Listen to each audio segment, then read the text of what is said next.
ಮಂತ್ರಿಯಾಗಿ ಪ್ರಮಾಣ ವಚನ ಸ್ವೀಕಾರ ಮಾಡಿದ ಕೇವಲ 2 ದಿನದ ಅಂತರದಲ್ಲಿ ಖಾತೆ ನನಗಿದು ಅಂತ ಗೊತ್ತಾಗ್ತಾ ಇದ್ದಂತೆ ರಾಮಲಿಂಗಾರೆಡ್ಡಿ ಅವರು ನೀವು ಬೇಡ ನಿಮ್ಮ ಖಾತೆನೂ ಬೇಡ ನಿಮ್ಮ ಸಚಿವ ಸ್ಥಾನಕ್ಕೆ ನಾನು ರಾಜೀನಾಮೆ ಕೊಡ್ತೀನಿ ಅಂತ ಕಾರ್ಯಕರ್ತರ ಸಮ್ಮುಖದಲ್ಲಿ ರಾಜೀನಾಮೆಯ ಪತ್ರಕ್ಕೆ ಸಹಿ ಹಾಕಿಕೊಟ್ಟಿದ್ದಾರೆ. ಹಾಗಾದ್ರೆ ಮುಂದಕ್ಕೆ ಏನು? ಡಿಕೆ ಶಿವಕುಮಾರ್ ಅವರಿಗೆ ಹ್ಯಾಂಡಲ್ ಮಾಡಕ್ ಆಗ್ಲಿಲ್ವಾ? ಡಿಕೆ ಶಿವಕುಮಾರ್ ಮುಂದಿನ ದಿನಗಳು ಎಷ್ಟು ಸವಾಲಾಗಿ ಪರಿಣಮಿಸುತ್ತೆ? ಈ ಖಾತೆ ಇವತ್ತಿಗೆ ಮುಗಿಯುತ್ತಾ ಮುಂದುವರ್ಕೊಂಡು ಹೋಗುತ್ತಾ? ಈಗ ಡೆಲ್ಲಿಯಿಂದ ಬರ್ತಾ ಇದ್ದಾರೆ ರಾಹುಲ್ ಗಾಂಧಿ ಅವರೆಲ್ಲ, ಅವರು ಕೂಡ ಇದಕ್ಕೆ ಇನ್ವಾಲ್ವ್ ಆಗ್ತಾರಾ? ಅವ್ರನ್ನ ಸಮಾಧಾನ ಪಡಿಸುವ ಕೆಲಸಗಳಾಗತ್ತಾ? ಇದಕ್ಕೆ ಸಂಬಂಧಪಟ್ಟಂತೆ ಚರ್ಚೆಯನ್ನು ಮಾಡ್ತಾ ಹೋಗೋಣ. ನನ್ನ ಜೊತೆ ಗೆಸ್ಟ್ಗಳು ಕೂಡ ಜಾಯ್ನ್ ಆಗಿದ್ದಾರೆ, ವೆಲ್ಕಮ್ ಮಾಡ್ಕೊಳ್ತೀನಿ. ಮೊದಲನೇದಾಗಿ ಕಾಂಗ್ರೆಸ್ ವಕ್ತಾರಾಗಿ ವಿಠಲ್ ಶೆಟ್ಟಿ ಅವರಿದ್ದಾರೆ, ನಮಸ್ಕಾರ, ಕಾರ್ಯಕ್ರಮಕ್ಕೆ ಸ್ವಾಗತ ಸರ್ ತಮಗೆ. ಬಿಜೆಪಿ ವಕ್ತಾರಾಗಿ ಯದುಕುಮಾರ್ ಅವರಿದ್ದಾರೆ, ನಮಸ್ತೆ, ನಿಮಗೂ ಕೂಡ ಕಾರ್ಯಕ್ರಮಕ್ಕೆ ಸ್ವಾಗತ. ಇನ್ನು ಜೆಡಿಎಸ್ ವಕ್ತಾರಾಗಿ ನಾಗೇಂದ್ರ ಬಾಬು ಅವರು ಕೂಡ ನಮ್ಮ ಜೊತೆ ಸ್ಟುಡಿಯೋದಲ್ಲಿ ಜಾಯ್ನ್ ಆಗಿದ್ದಾರೆ. ನಾಗೇಂದ್ರ ಬಾಬು ಅವರು, ನಿಮಗೂ ಕೂಡ ಕಾರ್ಯಕ್ರಮಕ್ಕೆ ಸ್ವಾಗತ. ವಿಠಲ್ ಸರ್, ನಾನು ನಿಮ್ಮ ಹತ್ರನೇ ಹೋಗ್ತೀನಿ. ಎಂಥ ಶೇಪ್ ಔಟ್ ಇದು ಕಾಂಗ್ರೆಸ್ಗೆ? ನೋಡಿ, ರಾಜಕೀಯ ಪಕ್ಷ ಅಂತ ಹೇಳಿಕೊಳ್ಳುವಾಗ ಕೆಲವು ನಿರ್ಧಾರಗಳಾಗ್ತದೆ. ಅವರು ಹಿರಿಯ ಶಾಸಕರು, ನೀವು ಹೇಳಿದಾಗ 53 ವರ್ಷ ಕಾಂಗ್ರೆಸ್ನಲ್ಲಿ ಇದ್ದಾರೆ. ಮತ್ತು ಅದು ಅಲ್ಲದೆ ಎಲ್ಲ ಈ MLAsಗಳು ಮತ್ತು ಎಕ್ಸ್ ಮಿನಿಸ್ಟರ್ಸು ಡೆಲ್ಲಿಗೆ ಹೋಗಿ ಮಂತ್ರಿ ಕ್ಯಾಬಿನೆಟ್ನಲ್ಲಿ ಬಗ್ಗೆ ಯಾವ ಇದಿರಲ್ಲ, ಅವರು ಇಲ್ಲೇ ಇದ್ದುಕೊಂಡು ಪಕ್ಷ ಸಹ ಅವರಿಗೆ ಗೌರವ ಕೊಟ್ಟು, ಜಲಸಂಪನ್ಮೂಲ ಇಲಾಖೆ ಅಷ್ಟೇನು ಸಣ್ಣ ಇಲಾಖೆ ಏನಲ್ಲ. ಅದು ಆ್ಯಕ್ಚುಲಿ ಮುಖ್ಯಮಂತ್ರಿಗಳನ್ನು ಬಿಟ್ಟ ಮೇಲೆ, ಬೇರೆ PWD ಮತ್ತು ಸಮಾಜ ಕಲ್ಯಾಣ ಬಿಟ್ಟ ಮೇಲೆ ಜಲಸಂಪನ್ಮೂಲ ಭಾಳಷ್ಟು ಕಳೆದ ಕೆಲವು ಖಾತೆಗಳ ವಿಚಾರ ನನಗೆ ಜಲಸಂಪನ್ಮೂಲ ಬೇಕು ಅಂತಲೇ ಕೇಳಿಕೊಂಡವರಿದ್ದಾರೆ. ಆದ್ದರಿಂದ ಅವರಿಗೆ ಅವರ ಹಿರಿತನವನ್ನು ಇದು ಮಾಡಿ ಅವರಿಗೆ ಜಲಸಂಪನ್ಮೂಲ ಕೊಟ್ಟಿದ್ದಾರೆ. ಅವರಿಗೆ ಬೇಡ, ಅವರು ಕೊಟ್ಟ ಕಾರಣಗಳು ಇದೆ. ನನಗೆ ವಯಸ್ಸಾಗಿದೆ, ಇದು ರಾಜ್ಯದಲ್ಲೆಲ್ಲ ಮಾಂಸಾಹಾರಿ ಊಟವನ್ನು ಕೊಡಬೇಕು, ಸಸ್ಯಾಹಾರಿಗೂ ತಗೊಂಡೋಗಿ ನೀವು ಮಾಂಸಾಹಾರವನ್ನು ಅವರು ಹಿರಿಯರಿಗಾಗುವಾಗ ದೊಡ್ಡ ಖಾತೆ ಕೊಡೋದು. ಈಗ ಅವರಿಗೆ ತೃಪ್ತಿ ಇಲ್ಲ, ಅವ್ರ ರಾಜೀನಾಮೆ. ಬೆಂಗಳೂರಿನ ಪಲ್ಸ್ ರೇಟ್ ಅವ್ರಿಗೆ ಗೊತ್ತು ಸರ್, ಒಬ್ಬ ಕಾರ್ಪೊರೇಟರ್ ಆಗಿ ಗೆದ್ದಂತವ್ರು ಸರ್. ಬಟ್ ಜಲಸಂಪನ್ಮೂಲ ಅಲ್ಲ, ಕರೆಕ್ಟ್, ಕೊಡ್ಲಿಲ್ಲ ಅಂದ್ರೆ ಪಾಪ. ಜಲಸಂಪನ್ಮೂಲ ಖಾತೆಗೆ ಮತ್ತು ಬೆಂಗಳೂರು ಖಾತೆಗೆ ಇದು ಮಾಡುವಾಗ ಜಲಸಂಪನ್ಮೂಲ ಖಾತೆ ಬಹಳ ಮುಖ್ಯವಾದ ಖಾತೆ ರಾಜ್ಯದಲ್ಲಿ. ಮತ್ತು ಇವನ ಅಂತಾರಾಜ್ಯ ಮಟ್ಟದ ಕೆಲವು ಸಮಸ್ಯೆಗಳಿರುವಾಗಲೂ ಸರ್ ನನ್ನನ್ನು ಕೇಳಿದ್ರೆ ದೊಡ್ಡ ಖಾತೆ ಅಂತೀನಿ ನಾನು.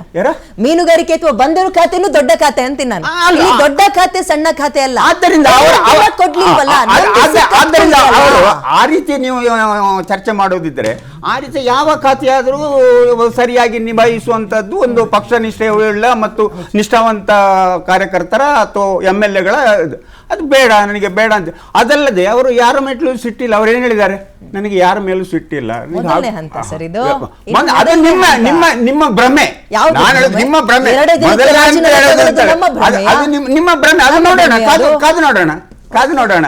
ಆದ್ದರಿಂದ ಇದೆಲ್ಲ ಒಂದು ರಾಜಕೀಯ ಪಕ್ಷದಲ್ಲಿ ಕ್ಯಾಬಿನೆಟ್ ಫಾರ್ಮೇಷನ್ ಆಗುವಾಗ ಇದು ಹೊಸ್ತಲ್ಲ. ಇಲ್ಲಿ ಕರ್ನಾಟಕದಲ್ಲಿ ಅಥವಾ ಈಗ DK ಶಿವಕುಮಾರ್ ನೇತೃತ್ವದಲ್ಲಿ ಇದರಲ್ಲಿ ಈ ಖಾತೆಗಳ ಬಗ್ಗೆ ಇದು ಪ್ರಪ್ರಥಮವಾಗಿ ಕರ್ನಾಟಕದಲ್ಲಿ ಆದದ್ದೇನಲ್ಲ, ಎಲ್ಲಾ ರಾಜ್ಯಗಳಲ್ಲೂ ಕೇಂದ್ರದಲ್ಲೂ ಸಹ ಆಗಿದೆ. ಆದ್ದರಿಂದ ಕಾದು ನೋಡೋಣ. ನಮ್ಮಲ್ಲಿ ವರ್ಷ ಪೂರ್ತಿ ಆಗುತ್ತಲ್ಲ ನಮ್ಮ ಕರ್ನಾಟಕದಲ್ಲಿ ಅಂತ, 3 ವರ್ಷ ಹಂಗೆ, 2 ವರ್ಷಕ್ಕೆ ಹಿಂಗೆ ಅಂತ. ಬರ್ತೀನಿ ನಾನು ನಿಮ್ಮ ಹತ್ರ. ಯದುಕುಮಾರ್ ಅವರೇ, ಒಳ್ಳೆ ಹಬ್ಬ ಅಲ್ರಿ ನಿಮಗೆ BJP ಮತ್ತೆ JDS ಅವ್ರಿಗೆ ಮುಂದೆ? ಎಂತ ಟಾಪಿಕ್ ರೀ, ಹಾಟ್ ಟಾಪಿಕ್ ಬಳಸ್ಕೊಳಕ್ ನಿಮಗ್ ಬಂದ್ರೆ? ಮೇಡಮ್, ಈಗ ವಿರೋಧ ಪಕ್ಷವಾಗಿ ನಮಗೆ ಡೆಫಿನೆಟ್ ಆಗಿ ಕಳೆದ 3 ವರ್ಷಗಳಿಂದ ಈ ಸರ್ಕಾರ ಒಂದ್ರ ಮೇಲೊಂದು ಕೊಡ್ತಾನೆ ಇದೆ. ಅದನ್ನ ನಾವು ಜನರ ಮುಂದೆ ಇಡ್ತಾನೆ ಇದ್ದೀವಿ. ಆದ್ರೆ ಇಲ್ಲಿ ನಾವು ಮೊನ್ನೆ ಮಾತಾಡ್ಬೇಕಾದಾಗ ಈ ಮಂತ್ರಿ ಮಂಡಲಕ್ಕೆ ಸೇರೋದೇ ದೊಡ್ಡ ಒಂದು ಪ್ರಹಸನ ಅಂತ ಮಾಡ್ತಾ ಇದ್ರು, ಗಜ ಪ್ರಹಸನ ಅಂತ ಮಾಡ್ತಾ ಇದ್ರು. ಆಮೇಲೆ ಅದಕ್ಕಿಂತ ಮುಂಚೆ ಯಾರಾದ್ರೂ ಮಾಧ್ಯಮದವ್ರು ಕೇಳಿದಾಗ ಯಾವ ಖಾತೆ ಕೊಟ್ಟರು ನಾವು ನಿರ್ವಹಿಸ್ತೀವಿ, ಅದಕ್ಕೆಲ್ಲ ಏನೂ ಇಲ್ಲ ಅಂತ ಇದ್ರು. ಇವತ್ತು ಕೊಟ್ಟ ಖಾತೆನ ನಿರ್ವಹಿಸುವಂಥದ್ದು ಅವರೇ ಹೇಳ್ದಂಗೆ 53 ವರ್ಷದ ಸುದೀರ್ಘವಾದ ಕಾಂಗ್ರೆಸ್ಸಿನ ಇದಿರ್ಬೇಕಾದಾಗ ಯಾವ ಖಾತೆ ಆದ್ರೆ ಏನ್ ಮೇಡಮ್, ಜನರನ್ನ ಸರ್ವ್ ಮಾಡುವಂಥದ್ದು, ರಾಜ್ಯನ ಇದು ಮಾಡುವಂಥದ್ದು ಇರಬೇಕಾದಾಗ ನಿರ್ವಹಿಸಬೇಕಾಗತ್ತೆ. ಹಿಂದೆ ಅಭಯ್ ಕುಮಾರ್ ಜೈನ್ ಅಂತ ಯಾರು ಕರಾವಳಿ ಪ್ರದೇಶದವರಿಗೆ, ಜೈನ್ ಅವ್ರಿಗೆ ಮೀನುಗಾರಿಕೆ ಸಚಿವ ಕೊಟ್ಟಿದ್ರು, ಅವರು ನಿರ್ವಹಿಸಿಲ್ವಾ ಅದಲ್ಲಿ? ಇಂಥದ್ದೇ ಖಾತೆ ಕೊಡಬೇಕು ಅನ್ನೋದು ಅಂಥದ್ದೇನು ಮೇಡಮ್? ಯಾಕಂದ್ರೆ ಅವಾಗಲೇ ತಾನೇ ಪ್ರಶ್ನೆ ಮಾಡೋದು, ಯಾಕೆ ಈ ತರದ ಖಾತೆ? ಯಾಕಂದ್ರೆ ಒಬ್ಬರು ಜನಪ್ರತಿನಿಧಿಯಾಗಿ ಬಂದ್ಮೇಲೆ ನಾನು ಯಾವುದೇ ಖಾತೆ ಕೊಟ್ಟರು ಅದು ನಿಷ್ಪಕ್ಷವಾಗಿ ರಾಜ್ಯದ ಹಿತಾಸಕ್ತಿಯಿಂದ ಏನ್ ಗೊತ್ತಿರುತ್ತೋ ಅದನ್ನು ಮಾತಾಡಿದ್ರೆ ಸೂಕ್ತ. ಗೊತ್ತಿಲ್ದಲ್ಲಿರೋ ಕೆಲಸ ಮಾಡಕ್ ಹೋದ್ರೆ ಅದು ಅವಾಗ ಕಲಿತೀನಿ ಅನ್ನೋದು ಸೂಕ್ತ ಅಂತ ಅನ್ಸುತ್ತೆ ಇಲ್ಲ. ನಿಮಗೆ? ಹಾಗಾದ್ರೆ- ಬೆಂಗಳೂರಿನ ಆಳ ಅಗಲವನ್ನ ತಿಳ್ಕೊಂಡಿರುವಂತವರು ರಾಮಲಿಂಗಾರೆಡ್ಡಿ ಅವರು. ಅದಕ್ಕಿಂತ ಅದೇ ತರನೇ ಆಳಾಗ್ಲ ತಿಳಿದಿರೋರು ಬೇರೆ ಜನನು ಇರ್ತಾನೆ. ಬೆಂಗಳೂರವರೇ ಅಲ್ವೇನ್ರಿ? ಆದ್ರೆ ಯಾಕೆ ಕೊಡಬಾರ್ದಿತ್ತು ಮೇಡಮ್? ಆದ್ರೆ ಒಂದು ಖಾತೆಯನ್ನ ಹಂಚುವುದು ಚೀಫ್ ಮಿನಿಸ್ಟರ್ ಪ್ರಿಯಾರಿಟಿ ಅಲ್ವಾ? ಆ ಪವರ್ ಅವರಿಗೆ ಇದೆಯಾ? ಕಂಪ್ಲೀಟ್ ಪವರ್ ಇದೆಯಾ? ಅದನ್ನ ಅವ್ರನ್ನ ಕೇಳಬೇಕು ನಾವು. ಚೀಫ್ ಮಿನಿಸ್ಟರ್ ಪ್ರಿಯಾರಿಟೇಟಿವ್ ಅದು. ಮುಗ್ದಾರ ಹಾಕಿದಾರ ಡಿ ಕೆ ಶಿವಕುಮಾರ್ಗೆ ರಬ್ಬರ್ ಸ್ಟ್ಯಾಂಪ್ ಸಿಎಂ. ಈಗ GBA ಬೆಂಗಳೂರು ಅಭಿವೃದ್ಧಿ ಖಾತೆ ಯಾರಿಗೆ ಕೊಟ್ಟದ್ದು? ಕೃಷ್ಣ ಬೈರೇಗೌಡರಿಗೆ. ಅವರು ಬೆಂಗಳೂರವರೇ ಅಂತ.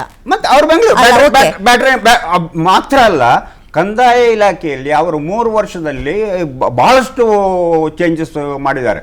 ಅವರ ಆಕ್ಚುಲಿ ನನ್ನ ಪರ್ಸನಲ್ ಒಪಿನಿಯನ್ ಇದೆ, ಅವರು actually is fit to be a finance minister. ಯಾಕೆಂತ ಹೇಳಿದ್ರೆ GST ಕೌನ್ಸಿಲ್ನಲ್ಲಿ ಮುಖ್ಯಮಂತ್ರಿಗಳು ಹಣಕಾಸು ಸಚಿವರಿದ್ದಾಗ GST ಕೌನ್ಸಿಲ್ ಎಲ್ಲ ಮೀಟಿಂಗ್ಗೆ ಹೋಗಿ ನಮ್ಮ ರಾಜ್ಯದ ಎಲ್ಲ ಎಷ್ಟು ಟ್ಯಾಕ್ಸ್ ಬರ್ತದೆ, ನಮಗೆ ಯಾವ್ಯಾವುದು ಬರಲಿಲ್ಲ ಅಂತ ಪ್ರತಿಪಾದಿಸಿದವರು. ಅತ್ಯಂತ ಉತ್ತಮ ಆಡಳಿತಗಾರ. ಅನ್ಫಿಟ್ ಅಂತಲ್ಲ, ಬಿಕಾಸ್ ಇಲ್ಲಿ ಇವರು ಹೆಂಗ್ ಇದ್ದಾರೆ, ಕೃಷ್ಣ ಬೈರೇಗೌಡರು ಹೆಂಗಿದ್ದಾರೆ, ಅವರಿಗೆ ಅನುಭವ ಇದ್ದಾರೆ, ಅವರು ಬೆಂಗಳೂರಿನವರೇ. ಮತ್ತು ಅವರ ಹಿಂದಿನ ಖಾತೆಯಲ್ಲಿ ಅವರು ಬಹಳಷ್ಟು ಒಳ್ಳೆ ಕಾರ್ಯಕ್ಷಮತೆಯನ್ನು ದಕ್ಷತೆಯನ್ನು ನಿರೂಪಿಸಿದ್ದಾರೆ. ಅದಲ್ಲದೆ ರಾಮಲಿಂಗಾರೆಡ್ಡಿ ಅವರು ಕಳೆದ ಸಲ ಫಸ್ಟಿಗೆ ಆಗುವಾಗಲೂ ಅವರಿಗೆ ಟ್ರಾನ್ಸ್ಪೋರ್ಟ್ ಮಿನಿಸ್ಟರ್ ಕೊಡುವಾಗಲೂ ಸಾರಿಗೆ ಮತ್ತು ಮುಜರಾಯಿ ಕೊಟ್ಟಿದ್ದಾಗಲೂ ಅವರು ಇಲ್ಲ.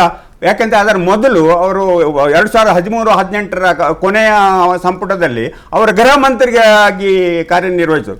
ಗೃಹ ಮಂತ್ರಿಯಾಗಿ ಮತ್ತು ಗೃಹ ಮಂತ್ರಿ ಅಂತ ಆಕ್ಚುಲಿ ಈಗ DCM ಇಲ್ಲದಿದ್ರೆ it is virtually number 2 sir, virtually number 2. ಆದ್ರೆ ಒಂದು ಮಿನಿಟ್, ನಂಬರ್ 2 ಆಗಿದ್ರು ಅವರಿಗೆ ಗೃಹ ಮಂತ್ರಿ ಕೊಟ್ಟದ್ದು. ಗೃಹ ಮಂತ್ರಿ ಅವರಿಗೆ ಮತ್ತು ಸಾರಿಗೆ ಇಲಾಖೆ ಮಾಡಿದವರಿಗೆ GBA ಸಣ್ಣ ಖಾತೆ. ಬರ್ತೀನಿ ನಾನು ನಿಮ್ಮ ಹತ್ರ. ಫಸ್ಟ್ ಕಾಮೆಂಟ್ ನಿಮ್ದು ಏನ್ ಸರ್ ಕಾಂಗ್ರೆಸ್ ಕತೆ? ಮಾನ್ಯ ಕಾಂಗ್ರೆಸ್ ವಕ್ತಾರರಿಗೆ ನೇರ ಪ್ರಶ್ನೆ ಇದೆ.